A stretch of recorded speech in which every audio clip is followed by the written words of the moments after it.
Olá pessoal, esse é o primeiro vídeo da Semana de Regressão Sistêmica. É um prazer estar aqui com vocês. Ao longo dessa semana vamos postar alguns vídeos. E no dia 26 teremos uma sala no Zoom de discussão, onde você vai poder tirar suas dúvidas e também ver uma prática, matar um pouquinho da curiosidade. Eu vou explicar um pouco para vocês o que é regressão sistêmica, né? A regressão sistêmica, gente, não é uma terapia, é um protocolo de atendimento. Porque eu sou uma terapeuta integrativa, então eu criei esse protocolo para mim, né, que é a forma com que eu atendo, e muitas pessoas, outros terapeutas olhavam e diziam: Érica, faz um curso, né, passa pra gente esse conhecimento. Então assim, dentro desse protocolo existe uma base, que é a psicoterapia reencarnacionista. Então é um tipo de terapia, é um tipo de protocolo, onde a base é de quem acredita em reencarnação. É uma psicologia que acredita em reencarnação. Essa é a base do protocolo meu de atendimento. Além disso, eu integro algumas terapias integrativas para agregar mais valor a esse atendimento. E utilizo a regressão de memória como veículo, como forma de investigação do inconsciente. Essa investigação ela é feita a partir das teorias sistêmicas, das 3 leis sistêmicas definidas por Bert Helling. Então é um protocolo muito rico, gente, muito rico, com muito conhecimento, onde a gente traz valores de várias terapias e de uma forma muito harmoniosa a gente trabalha com tudo isso em conjunto para trazer o melhor benefício para o cliente, né, que a gente está atendendo. Eu sou Érica Lins, terapeuta integrativa. Eu trago dentro do meu histórico um trabalho voltado pela integração de terapias integrativas associada à psicoterapia. Com o passar do tempo, eu acabei escolhendo a regressão de memória como meu principal veículo, mas eu tenho formação em algumas terapias integrativas porque eu entendo que todo esse conhecimento agrega valor ao meu trabalho. E eu quero passar um pouco desse conteúdo para vocês, falar para vocês como eu construí isso, para que sirva de inspiração para que vocês modifiquem um pouco a sua carreira, tragam um pouco mais de brilho, enfim, para que a gente possa compartilhar esse conhecimento e agregar mais valor ao atendimento de vocês. Eu descobri que eu ia ser terapeuta, eu acho que desde sempre, né? Ajudar pessoas, e eu sempre tinha uma conversa, sempre gostei de conversar com um amigo, ajudar aquele amigo. Depois na área de saúde, né? Tendo contato uma vez com um monge, ele me ensinou uma coisa, que a gente só precisa do tempo de uma piscada para ajudar uma pessoa. E quando eu decidi ser terapeuta como carreira, eu tinha passado por diversas carreiras, formações, atuando aqui, atuando ali, e sempre me perguntavam: por que você não exerce, né, esse lado terapêutico? E o que me impedia era o medo, né? O medo da discriminação, o medo ligado à espiritualidade. Quando eu decidi fazer isso, para mim foi uma libertação, porque eu saía de casa para ajudar pessoas de uma forma efetiva. Olha que maravilha, né? Então foi tudo para mim, né? Tudo para mim passou a acontecer, na verdade.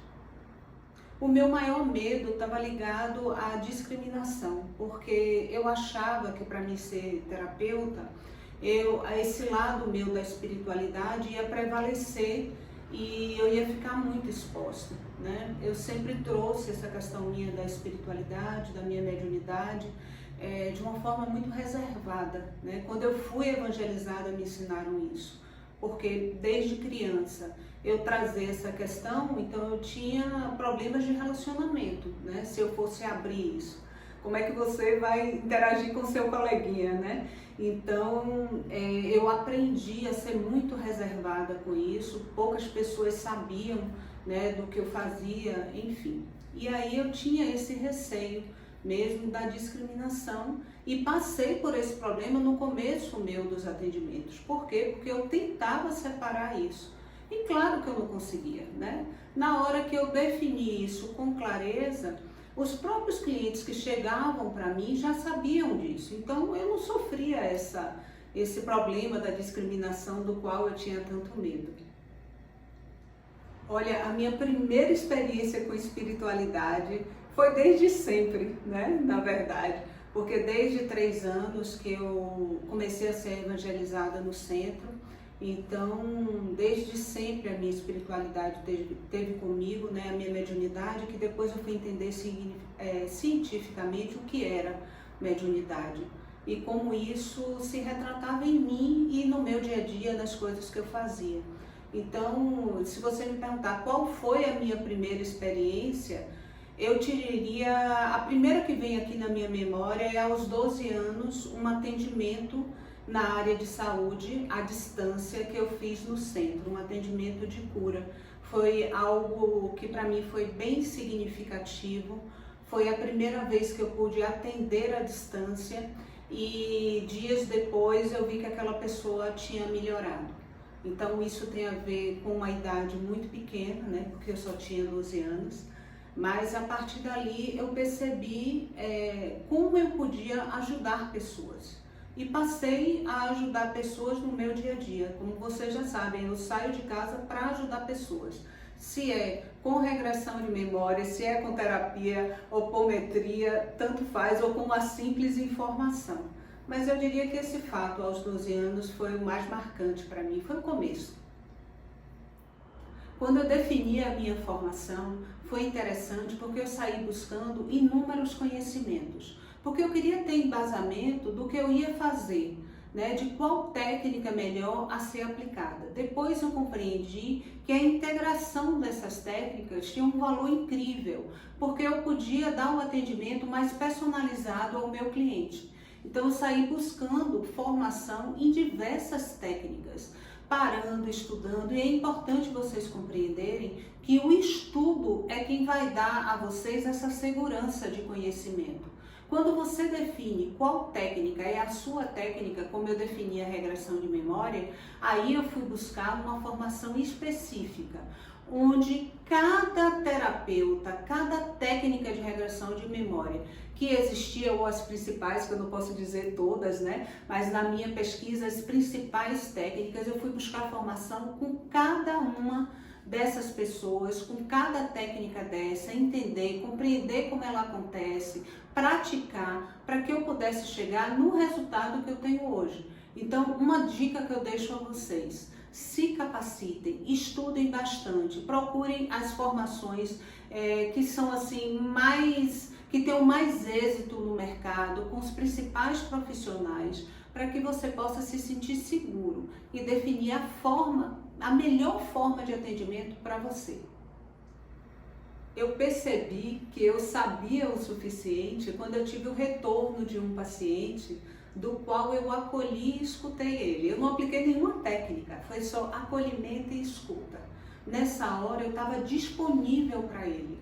Eu percebi que não precisava muito, mas ao mesmo tempo era muito grandioso você se entregar para aquilo que você faz. Então você percebe isso com o retorno que as pessoas vão lhe dando ao longo, né, do processo. Por isso que é tão importante a prática. Você, na prática, você percebe, né, se o que você tem já é suficiente e também percebe aonde você precisa melhorar.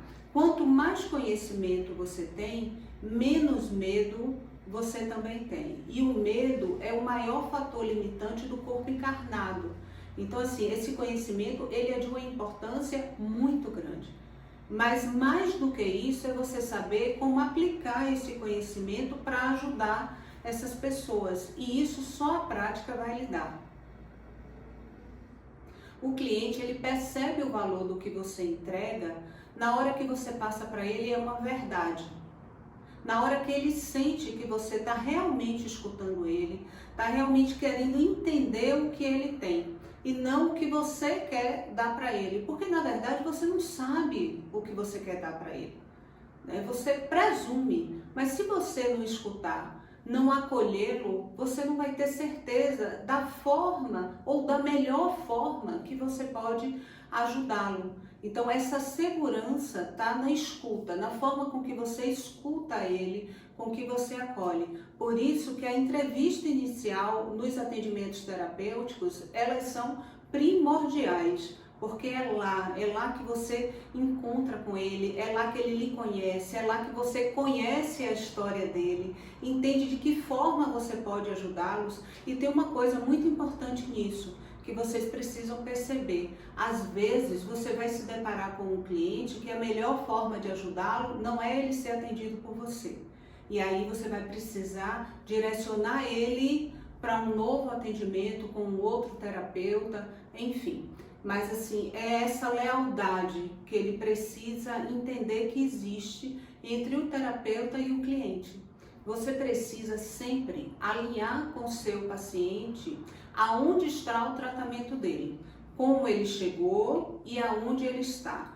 A cada etapa, você precisa estar alinhando com ele. Para isso, você precisa determinar um planejamento de atendimento, com começo, meio e fim. Isso não é rígido, né? Porque não tem nem como ser rígido, porque cada pessoa vai responder de determinada forma, mas serve como um guia. Então, a cada etapa dessa, você precisa alinhar com ele. Olha, você chegou assim e está dessa forma. Agora nós vamos trabalhar desse jeito.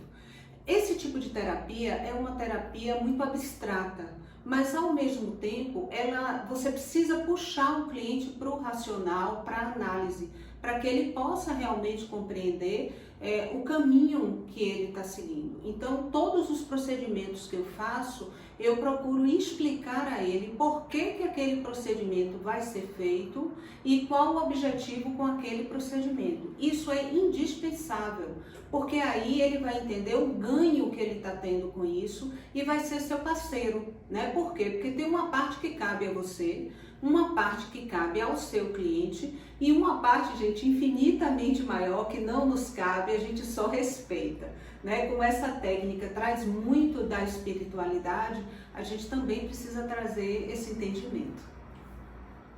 Os 3 passos para você ter autoconfiança: primeiro, você tem que alinhar a sua intenção com a sua ação, senão não funciona. Se você tiver uma intenção diferente do que você vai fazer com o paciente, não vai funcionar. Então isso precisa estar assim muito alinhado. Depois você precisa ter a capacitação adequada para a terapia que você escolheu. No meu caso foi a regressão de memória. Como eu disse a vocês, eu procurei ter uma capacitação de regressão de memória com os principais nomes da regressão, com as principais técnicas, para que eu pudesse entender como isso funcionava e qual a melhor forma de ajudar o meu paciente. Não quer dizer que você concorde com a técnica X ou Y, mas você precisa ter o conhecimento geral e entender por que cada terapeuta daquele teve êxito e chegou aonde ele chegou, para que você possa definir de que forma ou a melhor forma para você atender. E o terceiro passo é alinhar as expectativas do paciente. Então, assim, ele chega com uma dor. Essa dor, na verdade, é o que ele está sentindo naquele momento, mas não é a causa da dor dele. Então, você vai compreender o paciente, entender qual é a dor dele e vai procurar da onde é que vem essa dor, qual é a causa raiz. E aí você alinha com ele de que forma o seu processo terapêutico pode ajudá-lo e em cada etapa. Quando você conclui um atendimento de um paciente esse tipo de técnica ela é muito rápida. Então assim, você vai ajudar ele numa dor que ele tenha, numa fobia, em alguma coisa desse tipo. Logo depois ele não vai querer parar. Por quê? Porque não é só a fobia que você resolve. Ele vai tendo um desenvolvimento emocional e espiritual grande. E aí ele não quer parar a terapia porque ele começa a querer resolver e aprender outras coisas. Então, os 3 passos, eu diria, para que você ganhe mais autoconfiança, tá em alinhar as expectativas com o cliente, se capacitar de forma adequada dentro da terapia que você escolheu para você. Vale ressaltar que não é só na terapia que você escolheu para você. É bom você ter conhecimento em outras terapias também, em outras técnicas que vão agregar valor à terapia que você escolheu. Então isso é assim muito importante. E depois a sua intenção. Então quando eu digo a vocês que eu saio de casa para ajudar pessoas, essa é a minha intenção. A minha ação está sempre voltada para isso, seja com terapia ou não.